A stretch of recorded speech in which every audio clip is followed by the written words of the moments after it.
Match number 11 IPL में north Indian Derby है ये, दिल्ली बनाम पंजाब, और दोनों टीमों के पास है मजबूत टॉप ऑर्डर लेकिन वहीं कमजोर मिडिल ऑर्डर। इस पे हम चर्चा करेंगे। मैं हूं निखिल नास, मेरे साथ जुड़ेंगे संजय मांजरेकर। आप देख रहे हैं simply coin DCX presents ESPN cricket for T20 time out.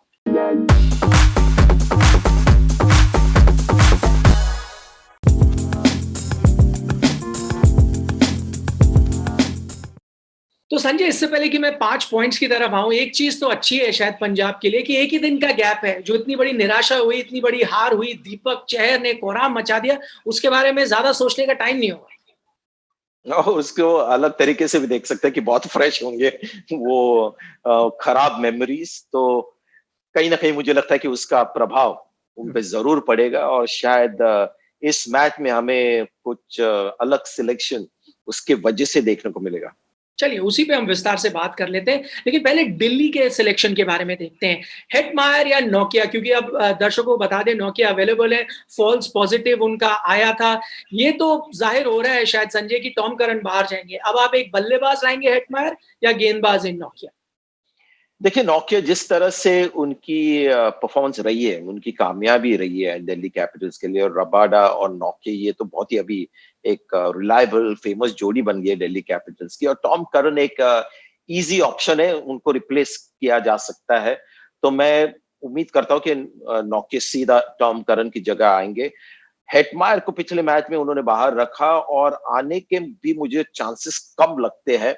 Hetmyer की इनकंसिस्टेंसी एक प्रॉब्लम है जिसके वजह से वो बाहर जाते हैं, क्योंकि फॉरेन प्लेयर्स तो स्टॉइनिस को अभी भी वो बैक करना चाहेंगे, तो ज्यादा उनके पास उपाय नहीं है। रबाडा को वो ड्रॉप नहीं कर सकते और क्रिस वोक्स उनको भी नहीं कर सकते, क्योंकि जिस तरह से दीपक चहर ने गेंदबाजी की है वानखेड़े स्टेडियम पे, वोक्स को ड्रॉप करना नादानी होगी। चलिए दूसरा पॉइंट ये है कि पंजाब को गेल और राहुल के साथ आपको लगता है पारी की शुरुआत करनी चाहिए? हम इस वक्त रिकॉर्ड देख रहे हैं, गेल का आईपीएल रिकॉर्ड जो है बतौर ओपनर नंबर 3 में काफी अंतर है। आप देख लें औसत में करीब 10-12 रनों का फर्क पड़ जाता है। वहीं मयंक अग्रवाल का अगर आप आईपीएल रिकॉर्ड देखें तो नंबर 3 और ओपनर में ज्यादा फर्क नहीं है, लगभग सेम ही औसत है, लगभग एक ही स्ट्राइक रेट है। तो क्या ये किया जा सकता है संजय? देखिए, दो चीजें हैं, क्या ये टीम करेगी और क्या मैं समझता हूँ। जो पंजाब किंग्स हमने देखा है, जिस तरह की उनकी टैक्टिक्स रही है सिलेक्शन को लेके, लगता है उन्होंने डिसाइड किया कि ज्यादा चेंजेस ना करे और प्लेयर्स को बैक करते रहे। जायर रिचर्डसन और राइली मेरेडिथ को बहुत मार पड़ी पहले मैच में, लेकिन उनको बैक किया। अश्विन को भी मार पड़ी, उनको बैक किया। तो शायद वो ज्यादा बदलाव नहीं करेंगे। लेकिन मेरा ये मानना है कि मयंक अग्रवाल और राहुल की जोड़ी बहुत ही सक्सेसफुल रही है, बहुत ही कामयाब जोड़ी थी पिछले सीजन में। तो इतनी जल्दी दो फेलियर्स के बाद चेंज नहीं करना चाहिए। ये कहते हुए भी लेकिन ये कहना चाहूंगा कि मयंक अग्रवाल की बैटिंग देख के मुझे थोड़ा सा मुझे चिंता हो रही कि उनकी डिफेंसिव टेक्निक थोड़ी सी बिखर गई है पिछले कुछ महीनों में। ऑस्ट्रेलिया में हमने देखा और पिछले मैच में जिस तरह से आउट हुए, तो वो एक मैटर ऑफ कंसर्न है। आप बोल रहे हैं पंजाब वैसे ज्यादा फेरबदल नहीं करेगी, लेकिन सवाल आपसे फिर भी ये उठता है क्योंकि दर्शक इस पर शायद बात करें।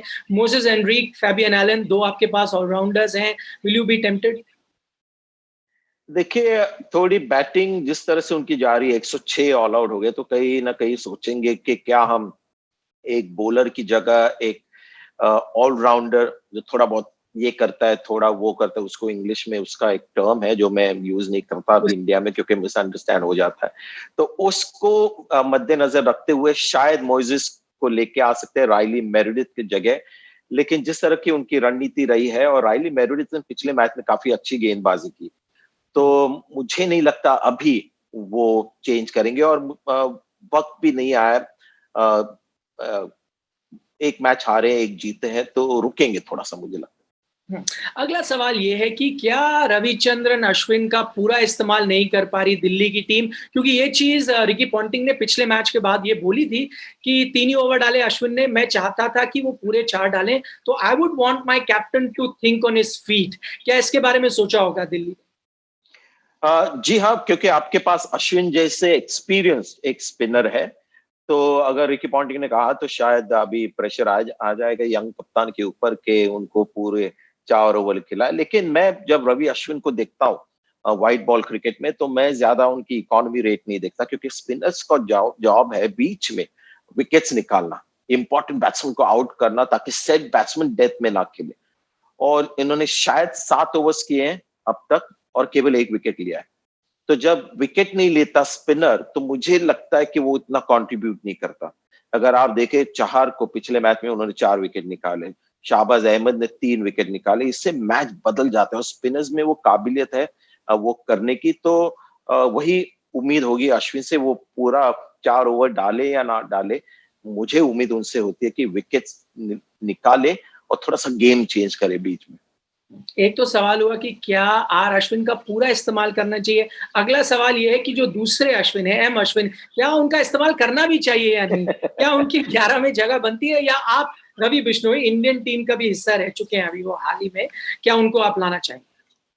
देखिए, अश्विन बहुत इंटरेस्टिंग बॉलर है, मिस्ट्री बॉलर जैसे है, पिच से काफी कुछ निकालते हैं, उनका गूगली टर्न होता है, काफी फिंगर स्पिन भी जब करते हैं ना, तो काफी वो हम कहते हैं ना पोटेंसी निप है पिच से। लेकिन 2 मैचेस में बहुत खराब गेंदबाजी की है, टू बी वेरी ऑनेस्ट। और मैं जब उनकी गेंदबाजी देख रहा था, तो देख देख के ऐसा लग रहा था कि कभी कभी इतने हिटमी बॉल्स, यानी बिल्कुल बल्ले के नीचे या शॉट जहां पर चौका छक्का पड़ेगा, ये ऐसी गेंदबाजी हुई है, तो खराब गेंदबाजी हुई है। राहुल को भी पता होगा, अनिल कुंबले को भी पता होगा, तो वापस वही आता है कि उनको और एक मैच देके उनको देख एक और चांस दे या नहीं। लेकिन इयन बिशप ने हमारे इंग्लिश शो में बहुत अच्छी एक बात कही कि बिश्नोई का गूगली बहुत टर्न होता है, उनका लेग स्पिन इतना नहीं होता। और दिल्ली कैपिटल्स में उनके 2 दिग्गज लेफ्ट हैंडर्स है, शिखर धवन और ऋषभ पंत। तो अगर ऐसी सोच हो कि बिश्नोई की गूगली थोड़ी यूज की जाए, तो फिर बिश्नोई के चांसेस बनते हैं। तो देखते हैं पंजाब की रणनीति क्या है। और एक चांस एम अश्विन को, क्योंकि उन्होंने जरूर गेंदबाजी अच्छी नहीं की है। संजय, बहुत बहुत शुक्रिया हमारे साथ चर्चा करने के लिए। आप देख रहे थे simply coin, DCX presents ESPN क्रिक इन्फो T20 टाइम।